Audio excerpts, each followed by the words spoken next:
and then the upcoming UFC. You start talking, you're live. All right, ready? Yeah. Hey guys, Pitmaster here. I'm here with the doc. We got some shit to go over. Some very exciting stuff. But John, there were no fights. We don't need fights. we don't, I mean, fights are great and we'll talk about fights all day long if we have to. But we have a wealth. Between the two of us, we have a wealth. Wealth. You got that? A plethora of a wealth of information about other things too. I know about other things too. And we're going to talk about some of them today. But right now, let's talk about Chael and Fedor. I think all fights should end like that, with the guys giving each other gifts and hugging and complimenting each other. And I'm not being a smartass. I think that's the way all fights should end. It makes you feel good. Fedor beat the shit out of Chael, even though Chael didn't tap, right?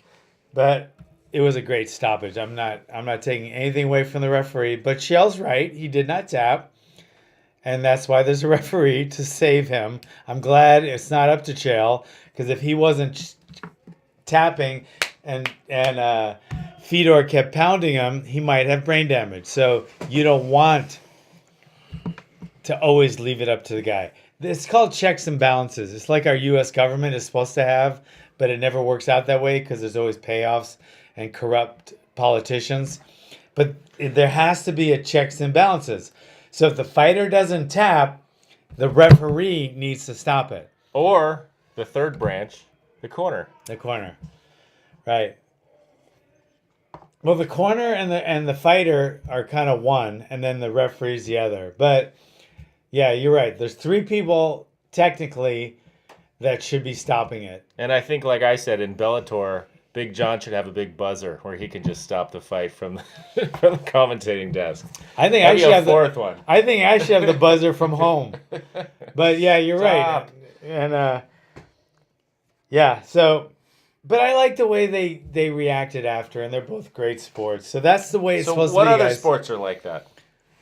Like what? Where they're, is boxing like that? Is boxing, do the guys, how is it in I don't watch a lot of boxing, but the boxing I watched growing up usually involved Mike Tyson or Vander Holyfield. I don't remember them hugging after.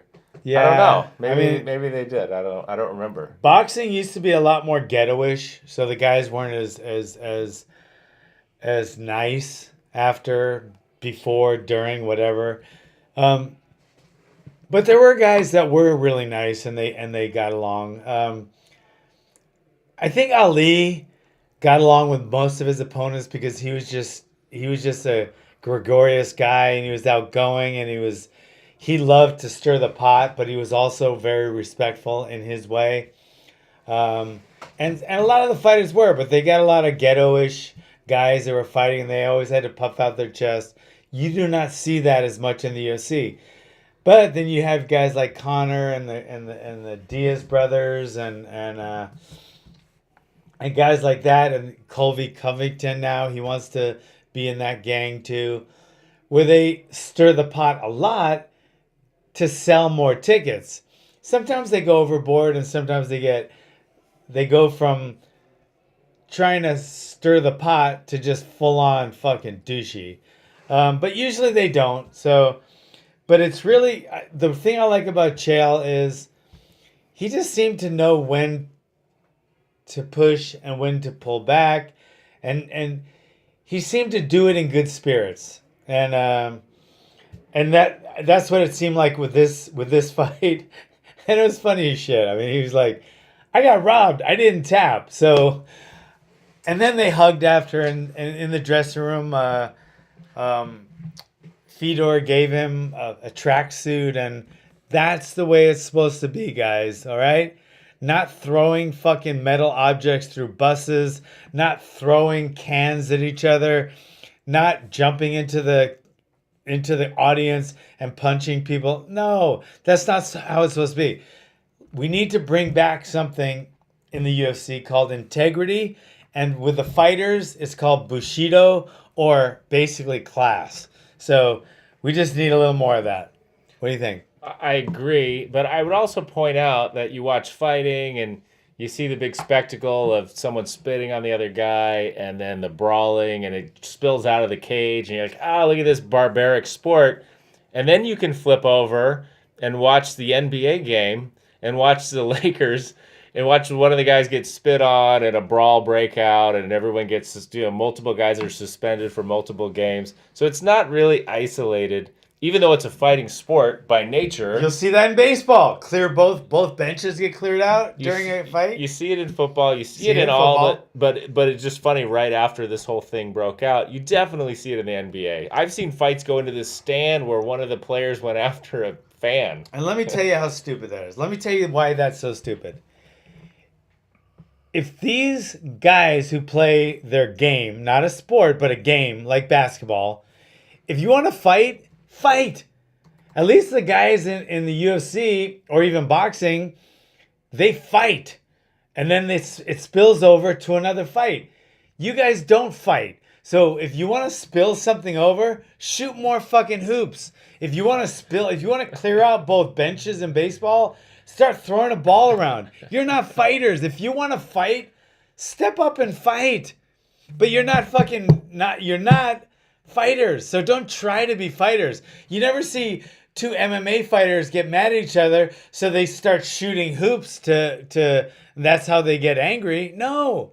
If you wanna get angry, do your own fucking sport. You don't get to do ours. All right, so don't try to fight basketball players. That would be like watching two MMA fighters try to shoot hoops. No. Stick to your own sport. When you fight, you actually demean the sport because you fight like this, like two fucking girls. So please. No, I don't know. That was a full-on Let brawl. me see. Yeah, a brawl like two girls. The Rockets and... Oh, my God. No. And the Lakers. And Rondo, one of the Lakers spit on the other guy. That's what caused the fight. I'm sure he spit on him. So it's just, what's with the spitting, guys? It's pretty disrespectful, but that's what happened. It's douchey. Yeah, that was the same thing that really upset me with what Khabib did. Who did he spit on? He spit on Conor. When? At the end of the fight, after he choked him out. I didn't see it. Oh yeah, he spit on him. That was the most disrespectful thing. But this happens so multiple suspensions, guys were throwing punches. This happens in every sport. It's terrible. But I don't know what's worse. I think I'd rather be spit on than hit with a fucking steel dolly. Think about that. But anyway, both are terrible. So show some class, please, guys. Please. Make our sport look good. And for basketball, don't try to fight. You guys can't fight. Do not try to fight. And our sport, you can fight. So let's keep it in the cage and show some class. Please. All right? Now, what else? Okay, we got John Jones saying something about his performance enhancing drugs. He took so little it wouldn't have made a difference.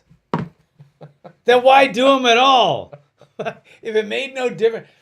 Let me tell you something. He would say, John, you're just a hater trying to diminish his accomplishments. Okay, that's like telling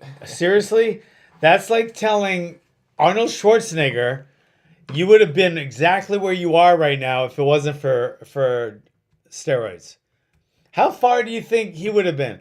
Anyone that does steroids wouldn't be where they are without steroids, or else they wouldn't do steroids. That's the exact reason they're doing it, right?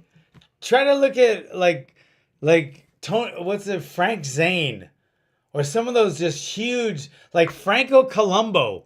He wouldn't have been where he is today without steroids. Any fighter that's on steroids would not be where they are without those steroids. Okay, I'm sorry, or else you wouldn't have taken them.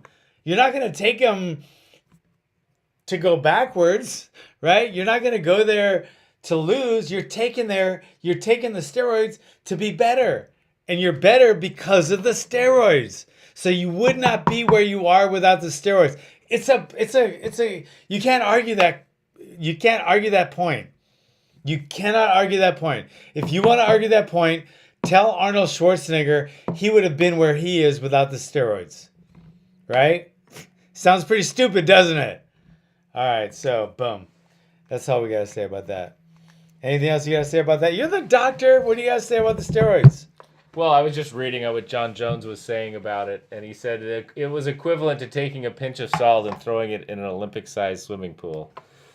So why do it? Nobody would do that, right? Nobody would take a pinch of salt and throw it in an Olympic-sized pool and then swim and say it was salt water. No, that's the dumbest thing in the world. If that's all it meant, you wouldn't have done it. You would not have done it. It's serious. It's like, I'm gonna go for a workout, and you go put your equipment on, and then you you put your hands up to the bag, and then you say, okay, I did my training. No, you trained, right? And that was significant. The steroids you did were significant. Where's my mom? I gotta answer this. Hold on, guys. Okay, I'm gonna put her on speaker. What's up, Mom? You're on speaker right now. What's going on? They're just coming to Don't get say anything me on about a poop. gurney Don't to say take anything me about to Hono- poop. Don't say anything about poop right now. No, well, just to take me to Honoka'a. Okay, is that the rehab place? Yeah, I'm going to be there. For about how long? Don't know, because hopefully when they have a bed up in North Kohala, they'll transfer me up there. But I'll be there a week or two in Honoka'a otherwise. Or 2? A week or two, she said. Okay, well, I'm going to find out because I want to be there when you get home. Okay, I'll figure it out. I love you, honey. Okay, I love you too. Bye. Bye. Okay, that's my mom. She's 87, and she about 3 days ago she fell and broke her hip. So not good. I mean, that's what a lot of old people do, as our orthopedic surgeon knows. And it wasn't a good night for her because she broke her hip, and then my sister helped her into her room, and she was so uncomfortable on the bed. She had a broken hip. She didn't know it. They just thought she hurt her hip a little bit. So at about midnight, she got off the bed to try to go to the phone to call my sister to say tell her she's in a lot of pain. But it hurt. She couldn't move. So she laid on the floor for like almost 8 hours, 7 hours actually, screaming and yelling for help, and nobody heard her because my sister was asleep, and she was just laying there in pain. She couldn't reach her phone because her hip was broken. I mean, it was like broken, and she couldn't get to her phone, and so she laid there for 7 hours yelling for help until her best friend came over in the morning. They do coffee every morning, and she heard her yelling, went in the room, called 911, took her to the ER. She had a broken hip. They did surgery, and now she's going to go to rehab for a couple weeks. So did she have other falls before this one? Never. So this is an important thing, is that's pretty amazing. That was her first fall and she broke her hip. But I meet a lot of patients that, oh yeah, I've had like 3 falls. I never broke anything. And so there's a balance problem, or there's some issue as we get older. It's dark. You could be disoriented. You can trip on a loose rug or anything and you fall and break your hip. And the problem is, we see this pretty commonly, is someone breaks their hip and then they can't call for help. This is what happened to your mom. It's terrible. I mean, there's not much more painful than that. I mean, you can't even move. You can't. It's a huge joint. That's a huge thing to break. Breaking your shoulders bad, breaking your arms bad. Your hip is such a big joint. I can't imagine the pain. So if you take someone that's already maybe, they're 87, their strength maybe not what it was, to try to get up or get help after breaking your hip. I've met people that have been found after a week. That they've broken their hip and they're laying on ground. They're dehydrated. They come to the hospital. Breaking your hip's pretty serious. So being able to call for help is super serious. So if anyone has any elderly family, or family that's living alone, or someone in your family that's had other falls, that needs to be looked at, because usually someone that falls and breaks something has had another fall. There's been some other warning sign. There's been a fall. Maybe they just broke a wrist. Maybe they didn't break anything. And then, you fall and break something and it changes everything. Luckily, your mom, she had her hip fixed. Hopefully, she's already up and out of bed. Yeah, she happened to be in really good health, really good health. I saw good weight. a video of her not that long ago, like on Rowing. the rowing machine. She 87 years old. She sends John a picture of her using the rowing machine. Yeah, so she's in really good health. I've got her working out back in the 70s, and she's been pretty pretty religious with her workouts ever since. So she's gonna go to rehab, but it's scary. So what I'm gonna do is I'm gonna make sure in her room there's a speaker, so it can be connected to my sister's room. And I want her to have one of those life alert. I don't know I'm sure there's different brands, but I want her to have that from now on. So if she falls again, somebody's gonna go help her. Yeah, this was a fascinating thing we were talking about. Just the technology that's available now. The old school, we remember the commercials from the 80s where I've fallen and I can't get up, but that thing could save your life for sure. Obviously, if you're living with family, that also makes it so you're not going to hopefully be on the ground for 3 days before you come to the hospital. But just that old school technology, just being able to alert help. But the newer technology, like these new Apple Watches, will detect that you fell. And then if you don't respond to the watch saying, hey, you fell, are you okay? It'll call 911 for you. Other than that function, I think most people probably don't need an Apple Watch. But that's pretty cool that technology is coming. It won't be widespread for a while, but that technology is going to be out there where, your own personal device, whether it's your phone or your watch, whatever, knows you fell, calls for help for you. It's kind of like the cars now. Yeah. That you get in an accident and they ask if you're okay, and if you don't respond, they call 911 and send out an ambulance. Yeah, what is it? All-Star? What is it? Star? North Star? I don't know. Yeah, my car does that. It's like, and it's really cool. One thing I like about that is, because I've lost my keys and locked them in the car, you can call it OnStar, and you give the code word, the password, and it opens your car, by satellite, and it also like you said, it senses when your airbag deploys or any kind of accident, and it'll OnStar, are you okay? And then it'll call 911, and obviously there's GPS, so it'll direct them to you. So we got some good things. I was worried about my mom, but So you're headed out there? I'm gonna go there when she is released. So like if she's gonna go to, now she's saying 1 to 2 weeks. I want to be home. I want to be at her house when she gets home because I want to set up a couple things. Like I want to make sure her room's good. I want to be there when she gets home. But if worse gets to worse, I'll go over there. If she's still in rehab when we're doing belt testing, I'll go over then. But I'm gonna go over there. So anyway, so that's that. Well, That's she my sounded mom. good on the phone. She sounded like she knew what was going on. Yeah, my mom's really with it. My dad broke his hip and he already had dementia, so it was harder. His rehab was a lot harder because he was out of it, kind of. He was demented. But my mom isn't. She's really with it, a little too with it sometimes. But she's scared, and she realizes, hey, I'm 87. I just broke my hip. I've always been independent, and now I'm more vulnerable than I thought I was. I mean, I feel like that sometimes at my age, and I'm not even close to that. So I can imagine how scary that must be for her. Yeah. So anyway, what else we got? We got a couple things. Number one, I want to talk about this before we go into the upcoming UFC. We're just going to touch on it real quick. I got 4 rules for you. If you're in a secluded area, because being in a secluded area is a lot different than being in a populated area. Like if you're walking from the bus stop to your apartment and you live in Manhattan and there's people all over, that's one thing.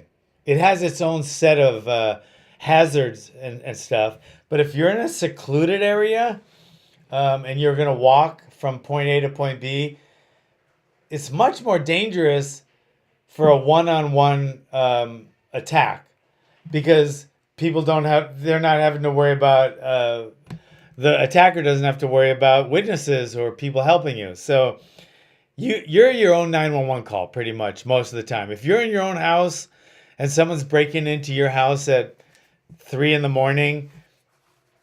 911's not going to help you. Okay? 911 will get there to find your body if the guy wanted to come in and kill you, right? Or 911 is going to get there in time to find your attacker's body if you took care of business like you should. But if you call 911, right, they're not going to get there in time to protect you if you can't protect yourself. It's not going to happen. 911 is great. Those guys are great. The cops are great. The paramedics are great. Fire guys are great. But there are not that many of them. There's not enough of them. You don't have your own private 911 guy.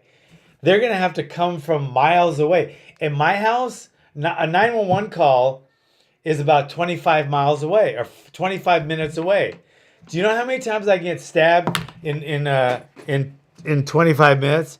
Imagine if you get tired of stabbing you. Imagine if this was a knife and you just keep this going for 25 minutes. Your attacker would be tired. You can get stabbed about 80 times in 25 minutes. It's crazy. So you're your own 911 call. And in a secluded area, you're your own bodyguard. You're your own protector. So there's a couple of things. Number one thing you have to do when you're in a secluded area and you're walking. So you're talking in a public area, but somewhere not well lit or where there's no people around? A dark, secluded place, yeah. Okay. And that could be walking into the parking lot of a grocery store, a long parking lot. Sometimes you're towards the end where there's not many cars. And if you're just doing this while you're walking and not paying attention. John's looking at his phone if you're listening, by the way. Oh, sorry about that. Yeah. I'm just looking. I'm not even looking where I'm going. Somebody could blindside. That's exactly what the bad guy wants, the attacker wants.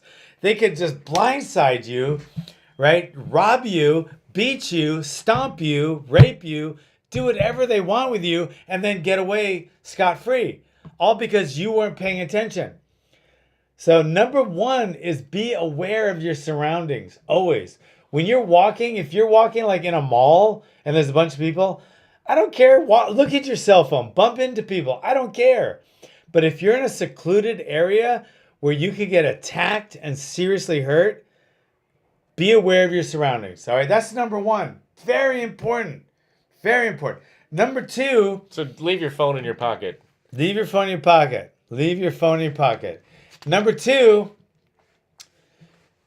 be assertive. Acknowledge that you see someone. Be assertive. If you see somebody at the corner of your eye while you're being aware and you see somebody over there, like 10 feet away, 20 feet away, whatever, acknowledge them. Acknowledge them. You might think that's a little aggressive. It's not. It might be a little assertive, but that's okay. It might keep you alive. Like just, if you acknowledge that person, they might think, oh shit, now they know I'm here. And they might just walk away and pick another target, right? So you acknowledge that they're there. How long you been doing that? Because I remember I've been with you Forever. different places, like on the beach, and John always does that. So he's walking by, he's like, hey, how's it going? I'll do that to everyone, everywhere. If I'm walking in a crowded place, I acknowledge people that are making eye contact with me. If I see somebody and I'm walking with my wife in Venice Beach, and it's 11 o'clock at night, it's secluded. If I see somebody out of the corner of my eyes, I don't care if they're 30 feet away. I'm going to say, hey, what's up, man? How you doing, man? Hope you're having a great night. It comes across as friendly, too. You always want to come across as friendly. Like, I'm not saying, what are you doing there? You know? So I'm saying, hey, what's up, man? So I'm going to acknowledge them. Okay? That's a little assertive. But I'm going to tell you what. If they start walking towards me, and it's 11 o'clock at night, they have no reason to be walking towards me. Then I up my assertiveness and I start demanding. I'm going to say, hey, man, all right, you don't need to walk any closer. What do you need? I don't like you walking this close. There's nothing wrong with saying that. Because guess what? If they keep walking after you've demanded that they don't, you know you're in for a fight. You know you're in for a fight. So I'm going to say, hey, back off, bro. You don't need to walk that close. And I'm going to put my arm out. And say, back off. That's what I'm doing right now if you can't see this. I'm putting my arm out and saying, back off. And right then and there, I have a grip of my weapon because even before this happened, as soon as I'm walking into an area that I know is secluded, my weapon comes out and it goes in my hand. I'm not brandishing it, but it's hidden, but it's in my hand so I can use it. It does you no good in a pocket because if they blindside you, the coroner is going to find it in your pocket. Okay? If they beat the shit out of you, by the time the paramedics come, they're going to take it out of your pocket. So you want to have it ready because your fine motor skills disappear when you get an adrenaline dump. Right? So you put out your hand, your weapon's in your hand, they didn't see it yet. And the second they get close enough to touch you, you attack. You preemptively attack because they have no reason to be that close to you in a street situation. Are we still on rule 2? Where are we at? We are at, okay. So there was be aware of your surroundings. Right. You be aware. Acknowledge. And then you be assertive and you demand. Right? And then you always use your gross motor movements, not your fine motor skills. In a life or death situation, always use your gross motor movements like slashing or stabbing or pulling a trigger. Don't try to use your fine motor skills like getting the weapon out of your pocket or getting your gun out of your holster. Those fine motor skills disappear. If you notice when a cop feels something might be going on, like if he's approaching a situation, his hand goes to his gun. Because that way, when the shit hits the fan, he just pulls it. And that's a gross motor movement as opposed to trying to find motor skills, which won't be there. Okay? So, those are your rules, people, and that'll keep you alive. And let me just throw something in. Keys are great and very, very important for opening your car and starting your car. But when you walk from your job to your car or for wherever you're going to your car or you're going to a secluded area, don't depend on your keys to be your self-defense weapon. Just like you're not going to depend on your gun to start your car. The keys are to start your car. The gun or the knife are to protect you. Okay? So if you want to have a weapon, use a gun or a knife. If you want to start your car or open your door at your house, use keys. All right? Know the fucking difference. Wow, okay. Wow. Sorry. Too much? No. All right. I'm with you. Those are my rules. There are going to be more videos of this coming out because this is actually what I'm going to be going over for this month. I feel like this needs a video. It is, yeah. I think we need video of you showing.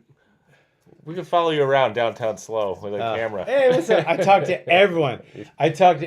Because I acknowledge everyone that looks at me because where I grew up, if you made eye contact with someone, it was usually a negative thing. Like if I made eye contact, they go, "Fuck you looking at, Howley?" Or "What you like beef?" You know? So I'm used to looking at people. I'm not going to look away because to me that shows weakness. Like I'm not going to lower my gaze.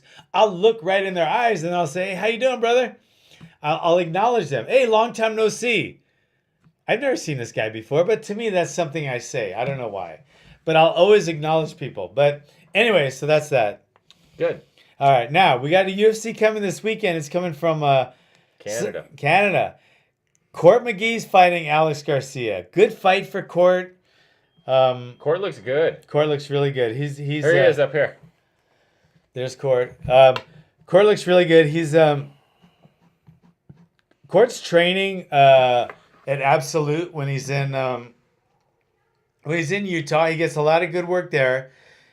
Now he's working with our friend Mark Montoya at Factory X, along with Steven Seiler. The main event here. Oh wait, who's the main? Oh, Anthony Smith. Anthony Smith. Oh, very good. That's great. Yeah. So they're on the same card together. So Court's been training in Colorado, right?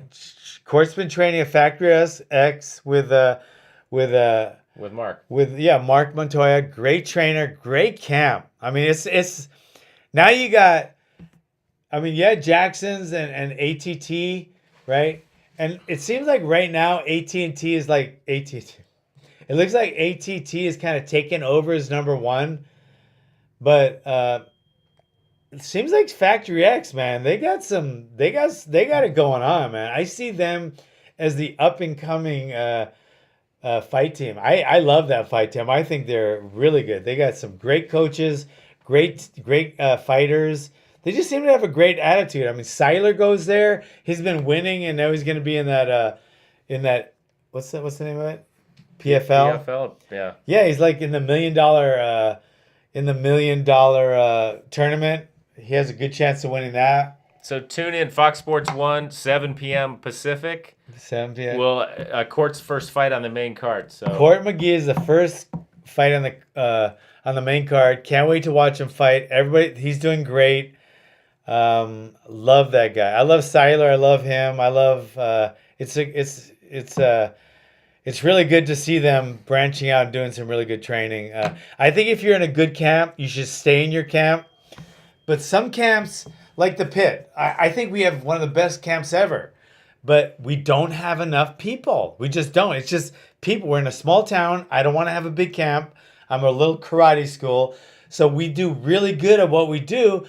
But I don't have a big camp. I don't have the bodies. I just don't have the bodies. So sometimes you need to go to a big camp and get a lot of bodies, right? But if you have a camp like that and you're a regular at a big camp, like say Anthony Smith, then you don't need to go to other camps, right? Except if you want to specialize a little, like work the left hook, work some takedown defense, then you might want to come to me. So little camps have their benefits, and so do big camps. So right now, I think Court made a really good idea, a good choice, because Absolute's a really good small camp. And I think by going to a big camp is a really good idea. So I love having him going there, and I think it's going to be really good for his career. But anyway, that's all we got today, guys. We love having you guys. Thanks for coming, and please share us and tell everyone about us, because they're gonna enrich their lives by listening to our podcast. All right, John. Well, if you may be out of town, you might not be out of town. Either way, we're doing the podcast. We'll be here next week. We're doing the podcast either way. Glad to hear your mom's doing okay. Thanks. She sounded good on the phone. Thanks. All right, till next week. All right. Good.